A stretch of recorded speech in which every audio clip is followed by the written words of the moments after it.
হায় যুবক, এটা কি কোনো জীবন হইতে পারে? জীবনের কোনো আগা নাই, মাথা নাই, লক্ষ্য নাই, উদ্দেশ্য নাই। কেন এতক্ষণ ধরে মোবাইল টিপতেছো? কেন সারা রাত উলঙ্গ ছবি দেখতেছো? কেন নর্তকী দেখতেছো, জেনা দেখছো, বেবিচার দেখতেছো?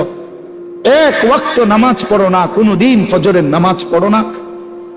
জানো না রাত কখন হয়, দিন কখন হয়, আলো কখন হয়, ভোর কখন হয়? কিচ্ছুই বুঝলা না। শুধু নারী, ছবি, নর্তকী, জেনা, বেবিচার, মদ, জুয়া, মোবাইলের অস্থিরতা, অসভ্যতা, আর বন্ধুদের আড্ডা। কে তোমার মা, কে তোমার বাবা, কে তোমারে বানাইলেন, কে তোমার রসুল, কে তোমার কিতাব, কি তোমার ধর্ম, কিচ্ছুই জানলা না। আরে মুসলমানের বাচ্চা এত বড় অপদার্থ মানুষের বাচ্চা হইতে পারে না। এটা জন্তু জানোয়ার হইতে পারে না, হাইওয়ান হইতে পারে না। মানুষের বাচ্চা এত বেখবর হয় না। যাকে আল্লাহ আকল দিয়েছেন, যাকে আল্লাহ চোখ দিয়েছেন, যাকে আল্লাহ কান দিয়েছেন, যাকে আল্লাহ দিল দিয়েছেন, যাকে আল্লাহ তাআলা এত সুন্দর শরীর দিয়েছেন, তার একটা বার ভাবা উচিত ছিল আমি আসলাম কোত্থেকে, কে আমারে বানাইলো, কেন বানাইলো, আমি করছিটা কি? তিনি আমার কাছে এটাই চাইছিলেন। আল্লাহ বলছেন ইনসানা মিন নুতফাতিন আমশাজ, আমি আল্লাহই স্বামী স্ত্রীর মিশ্র বীর্য থেকে মানুষকে সৃষ্টি করেছি। কেন? নাবতালিহি নাবতালিহি নাবতালিহি। আল্লাহ বলছে বান্দা বিশ্বাস করো, তোমারে বানাইছি পরীক্ষা করার জন্য, পরীক্ষা করার জন্য, পরীক্ষা করার জন্য। নাবতালিহি ওয়ালা নাবলুয়ান্নাকুম ওয়া নাবলুকুম লিনাবলুয়াহুম লিয়াবলুয়াকুম, একই শব্দ, কোরআনের শব্দ। পরীক্ষা করার জন্য, পরীক্ষা করার জন্য, পরীক্ষা করার জন্য, পরীক্ষা করার জন্য। যদি বলি আল্লাহ আপনি আমার কি পরীক্ষা নিবেন? আল্লাহ বলেন আমি জানতে চাচ্ছি, দেখতে চাই আমি তোমার একটা অনির্দিষ্ট হায়াত দিয়েছি, অস্থায়ী। একে তো এই পৃথিবী তোমার জন্য স্থায়ী না, দ্বিতীয়ত যেটুকু হায়াত দিছি তাও অনির্দিষ্ট। একে তো তুমি স্থায়ী থাকবা না, দ্বিতীয়ত যে কয়দিন থাকবা তাও জানা না। কথা বুঝেন নাই? আমি একটা মনে করেন আমি বুঝলাম যে আমি এই পৃথিবীতে স্থায়ী না, অস্থায়ী, বাকি কয়দিন এটা কইয়া দেন আমারে। কি 14 দিন না 14 মাস? তাইলে আমি এভাবে গুছাইতাম। যদি 14 দিনের হয় তাইলে দুইটা লুঙ্গি এলি তো সারে। আর যদি 14 বছরের হয় তো আরো কিছু সামানা লাগবে। কথার কথা আল্লাহ বলে না, আমি এটাও বলবো। কতদিন থাকবো, থাকতে দিব তোমারে তাও জানাবো না, তাও জানাবো না, আমি জানি শুধু। তাহলে একটি অস্থায়ী জায়গায় অনির্দিষ্ট কিছু সময়ের জন্য আল্লাহ বলেন আমি তোমাকে থাকতে দিছি পরীক্ষা করতে, তুমি কি স্থায়ী ঠিকানা জান্নাতে যেতে চাও নাকি জাহান্নামে যেতে চাও? এই পরীক্ষার জন্য, এই পরীক্ষার জন্য। এবার যদি বলি আল্লাহ আমি যাতে পরীক্ষায় পাশ করতে পারি, আমার জন্য আপনি কি ব্যবস্থাপনা দিচ্ছেন, কি কি ব্যবস্থাপনা দিচ্ছেন? তো আল্লাহ তাআলা বলেন 3টি ব্যবস্থা আমি 24 ঘন্টা তোমার জন্য দিছি। কয়টা বলেন না ভাই, কয়টা? 1 নাম্বার হলো ফাজআলনাহু সামিআন বাসীরা, আমি আল্লাহ তাআলা তোমাকে আমাকে মানার মতো যতগুলো হুকুম আমি করেছি, যতগুলো নিষেধ আমি করেছি, প্রতিটা হুকুম পালন করার, প্রতিটা নিষেধ বর্জন করার আমি আল্লাহ শতভাগ যোগ্যতা সম্পন্ন একটি শরীর, দেহ আমি আল্লাহই তোমার দিয়েছি।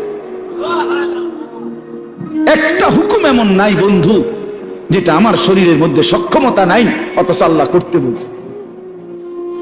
এমন একটা গুনাহ নিষেধ এমন নাই যেটা আমার পক্ষে বিরত থাকা সম্ভবই না অথচ আল্লাহ আমার এটা থেকে বিরত থাকতে বলছেন।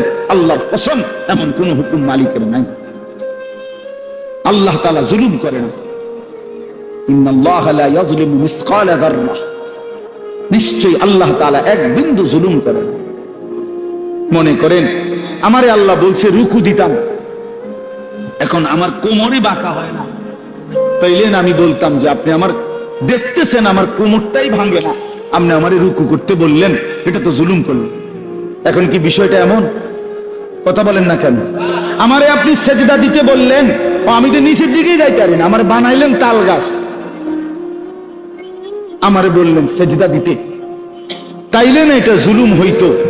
কিন্তু আমার আপনার শরীরের মধ্যে এই যে কনুই ভাঙ্গে, হাঁটু ভাঙ্গে, কোমর ভাঙ্গে, বাঁকা হয়, এটা কেন দিলেন? তো আল্লাহ তাআলা সেজদা করার যোগ্যতা দিলেন। তার একটি বিধান বলেন, একটি, ওযু, গোসল, নামাজ, রোজা, হজ, যাকাত, জিকির, তেলাওয়াত, দান, সাদাকা, গুনাহ থেকে বাঁচা, হারাম থেকে বাঁচা, চুরি, ডাকাতি, জিনা, ব্যভিচার, মদ, জুয়া, সুদ, ঘুষ, অশ্লীলতা, বেহায়াপনা থেকে ফিরে আসা, কোনটার যোগ্যতা আমার শরীরের মধ্যে নাই? যে আমার চোখটার এমন অবস্থা যে আমি যদি কোনো বেডির দিকে চাই তা আর নামাই পারি না, এমন তো তোর সমস্যা কি? এমন যদি হইতো হুজুর আমি একবার যদি চোখ উঠাই কবে 30 মিনিটের কবে আপনি নামাই পারেন, তাইলে না এটা বড় অসুবিধা হতো। বলেন, তাহলে আমরা যদি উপরের দিকে তাকাইতে পারি তো নিচের দিকে চোখ নামাইতে পারি না? পারি কি না বলেন না? তো তোর সমস্যা কি? সমস্যাটা কোথায়? সুদ আল্লাহ নিষেধ করছেন, তো ব্যবসা কি আল্লাহ হালাল করে নাই? তো ভিন নারী দেখতে কি নিষেধ করছেন, তো একজন পবিত্র স্ত্রী গ্রহণ করতে কি অনুমতি দেয় নাই? তো সমস্যা কোথায় বলেন? অর্থাৎ আল্লাহ তাআলা বলেন, বান্দা আমি একটি হুকুম এমন দেই নাই যা তোমার শরীরের সাথে মানানসই নয়, এমন হয় না। তুমি শতভাগ পারবা, এই যোগ্যতা দিয়েই আমি আল্লাহ তোমার দেহ বানিয়েছি। ফিতরাতাল্লাহিল্লাতী ফাতারান নাস আলাইহা।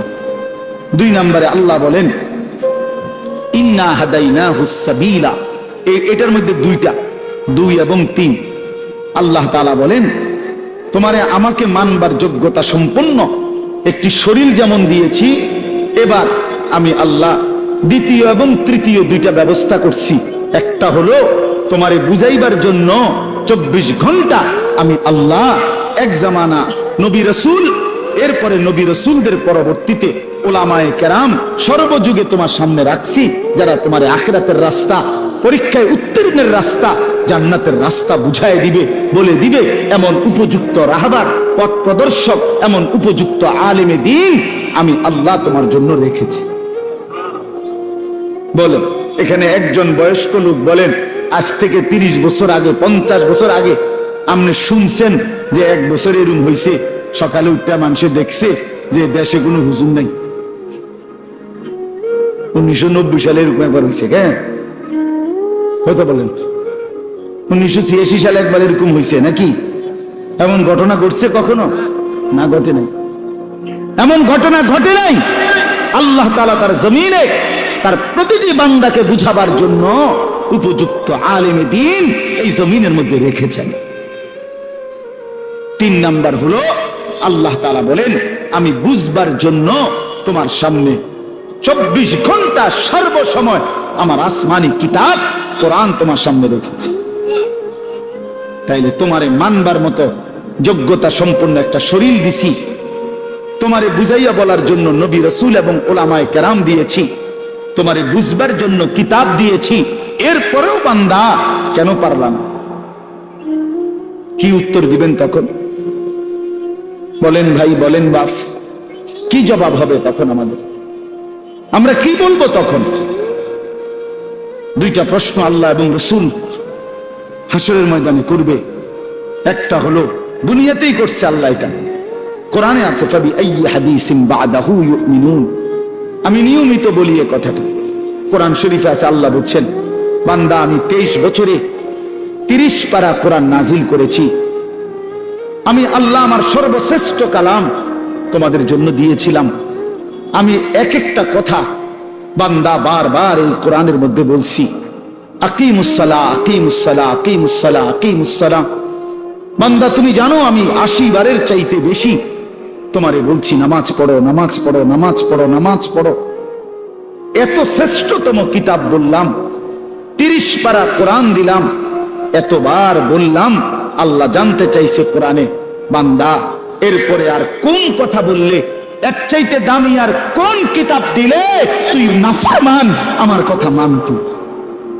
এই বেনামাজি বেঈমান, আর কোন আল্লাহ বললে, আর কতবার বললে কোরআনের চাইতে দামি আর কোন কিতাব নাজিল করলে তুই নাফরমান সেজদা দিতি?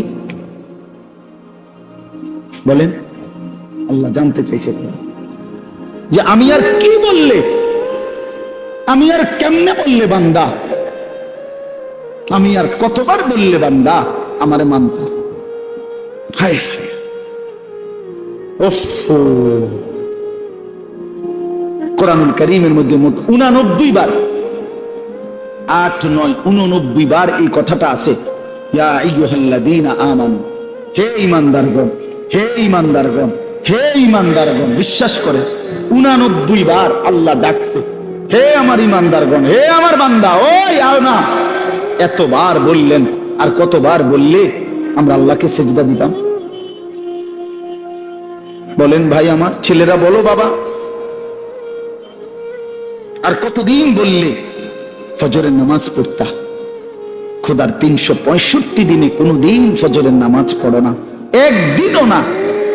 তুমি মানুষের বাচ্চা, তুমি মুসলমানের বাচ্চা, কোন মার ঘরে জন্ম নিছ? না ফরমান, কোনদিন মালিকের কথা মনে পড়লো না? ভোরের আলো কোনদিন দেখলা না? সুবহে সাদিক কোনদিন দেখলা না? কোনদিন ভোরের আলো দেখলা না? আহা, এ কেমন হয় মানুষ মুসলমান? ওই যে দেখেন, এই অপদার্থ দেখেন, দেখছেন? হ্যাঁ, এটাই জিন্দেগি। কারে বলে, কি বলে, কেন বলে, কার জন্য বলে, এগুলো আমার দরকার নেই। আমার শাহওয়াত, আমার বন্ধুদের আড্ডা, আমার বান্দরামি, এই আমার জিন্দেগি। হ্যাঁ হ্যাঁ, আমি ছাড়তে রাজি না বাপ, আমি ছাড়তে রাজি না। আজ অভিভাবকরা আপনারা নিজ নিজ সন্তানের ব্যাপারে এই পরিমাণ গাফিল হয়ে গেছেন। সবাই বিল্ডিং দেখায়, বিল্ডিং, হুজুর গড় ইয়ান করছি, দোয়া করে দেন। কিতা দোয়া করতো? বিল্ডিং এর আবার দোয়া কিতা বলেন? ইট বালু কি দোয়া? এটা কিতা দোয়া করতো? মোটরসাইকেল কিনছি হুজুর, কিন্তু দোয়া করে দেন। মোটরসাইকেলের দোয়া, প্রাইভেট কারের দোয়া, প্রাইভেট কারের বইয়ে ভিতরে বইয়ে দোয়া করেন লাগবে। যাইটা এটা ভিতরে বোকাল হুজুরের ভিতরে বইয়ে কিন্তু দোয়া করে। কি দোয়া করতো বেটা? হায় হায় হায়, ছাদ ডালাই আজকা দোয়া করে দেন, আজকে ছাদ ডালাই। এই খাট পালং আর সোফা ফার্নিচারের জন্য দোয়া চাইলেন, এই সন্তানটা নষ্ট হয়ে যাচ্ছে, তার জন্য কিছুই বললেন না। ছেলেটা এক ওয়াক্ত নামাজ পড়ে না, মেয়েটা কোনোদিন পর্দা করে না, স্ত্রী পর্দা করে না, ঘরে প্রতিদিন রঙিন টেলিভিশন চলতেছে, স্ত্রী, ছেলে মেয়ে, নাতি নাতনি প্রতিদিন নাচ গান নর্তকীর ছবি দেখতেছে, হিন্দি সিরিয়াল দেখতেছে। আহা, এদের জন্য কোনো কান্নাকাটি নাই? প্রত্যেক রুমে রুমে ছেলে মেয়ে, প্রত্যেকের হাতে হাতে একটা একটা মোবাইল, সারা রাত উলঙ্গ ছবি দেখতেছে। কার জন্য ছাদ ডালাই দিতেছেন? এই নাফরমানের জন্য। এই সোফা কার জন্য বানাইলেন? এই খাট কার জন্য বানাইলেন? এই হাইওয়ানদের জন্য, যারা একটা সেজদা দেয় না, সারা রাত উলঙ্গ ছবি দেখে, কোনদিন ফজরের নামাজ পড়ে না, যে হাইওয়ান, এই চতুষ্প জন্তুর জন্য ঘর বানাইলেন।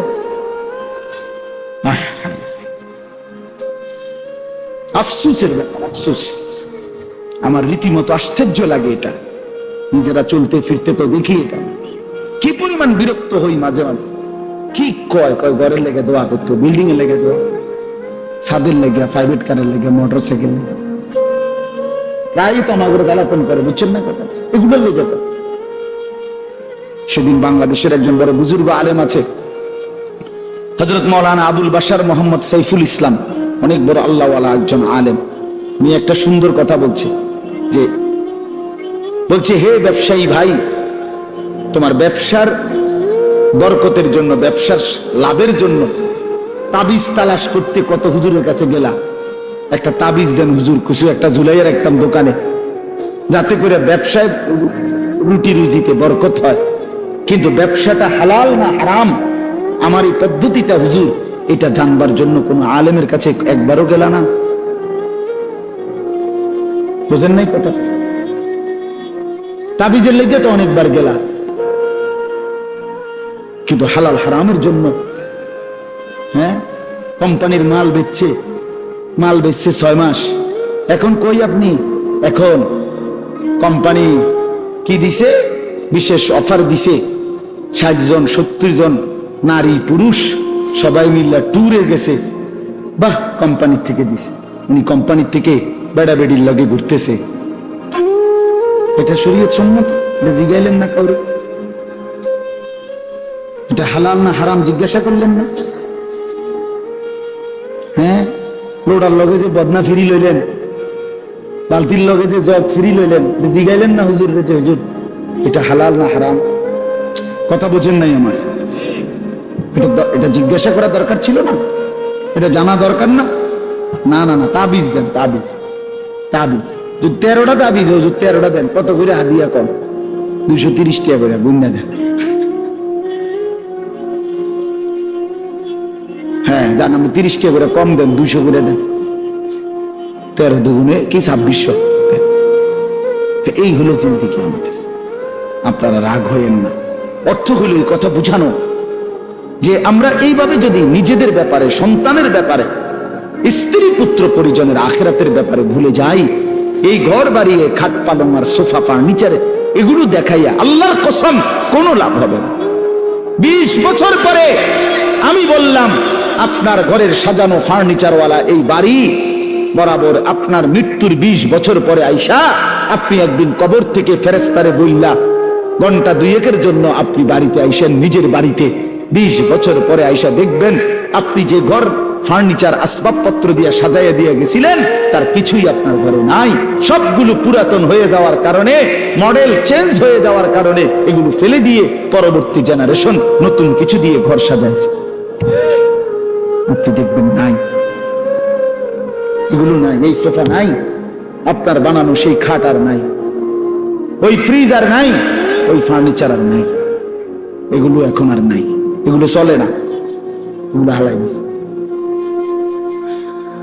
কিন্তু প্রতিটা সেজদা, প্রতিটা রুকু, প্রতিটা জিকির, প্রতিটা তিলাওয়াত, প্রতিটা টাকার দান, প্রতিটা সাদাকা, আল্লাহর কসম আখিরাতে জান্নাতে ফেরেশতা ওইটার পুরস্কার একেবারে লিখিত ডকুমেন্ট সহ আপনার হাতে উঠাবে।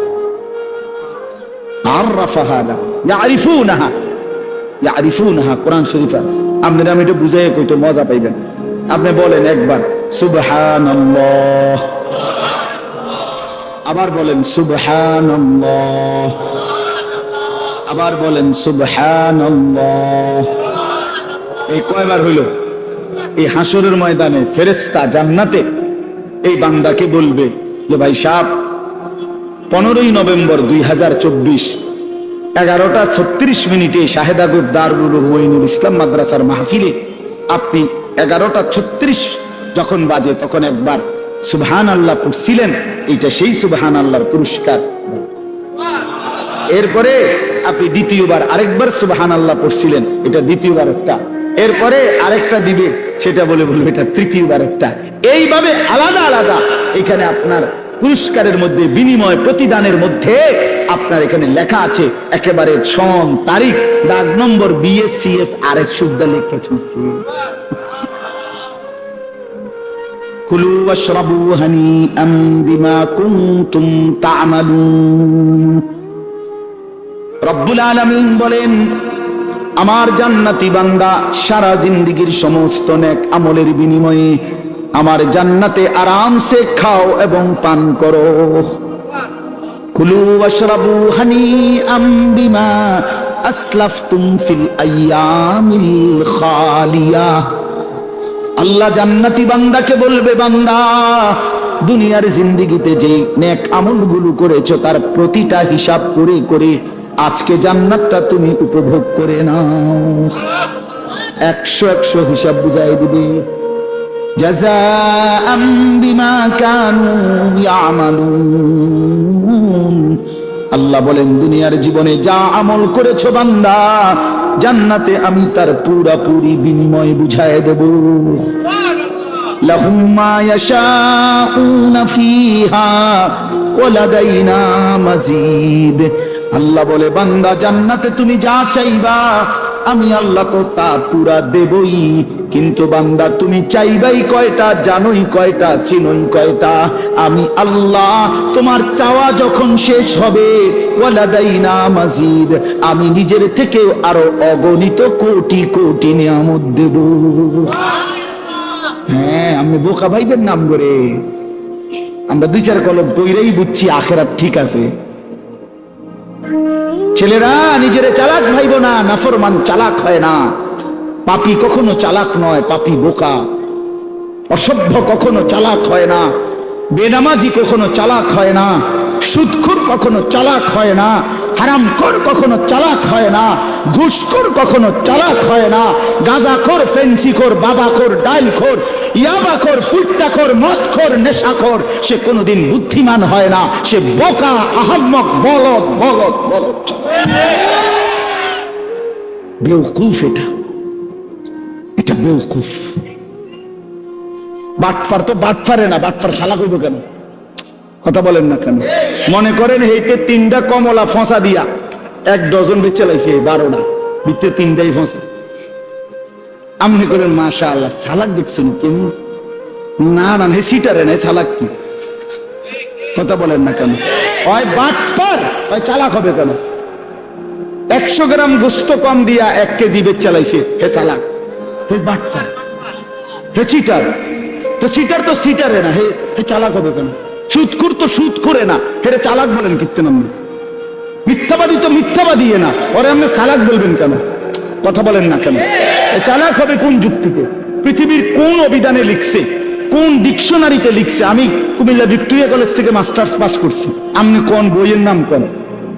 কোন ডিকশনারিতে লিখছে চালাক তাহাকে বলে যে মিছা কথা সুন্দর করে বলতে পারে? হ্যাঁ, এটা কোথায় আছে? যে মানুষকে ধোঁকা দেয়, প্রতারণা করে, তাহাকে চালাক বলে। এটা কোন কিতাবে লিখছে? আর কিতাব থুন, আমি বই কম, বই কোনটা লিখছে ভাইয়া? পৃথিবীর কোথাও নেই। ধোঁকাবাজ ধোঁকাবাজি, প্রতারক প্রতারকই, নাফরমান নাফরমানি, এটাই তার পরিচয়, এটাই তার পরিচয়।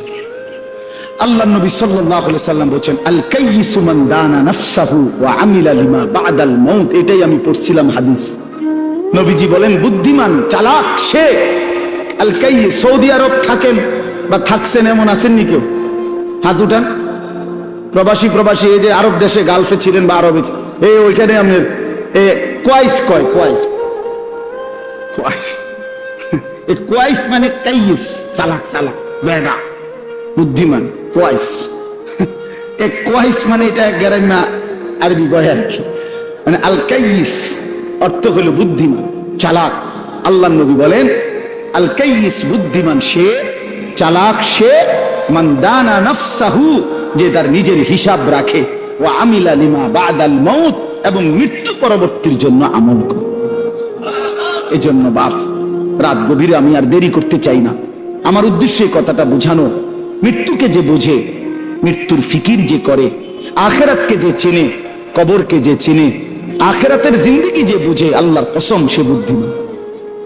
বুদ্ধিমান। দুনিয়া আমার, আখেরাতও আমার, দুইটাকে যে সামলাইয়া নেয় সেই চালাক।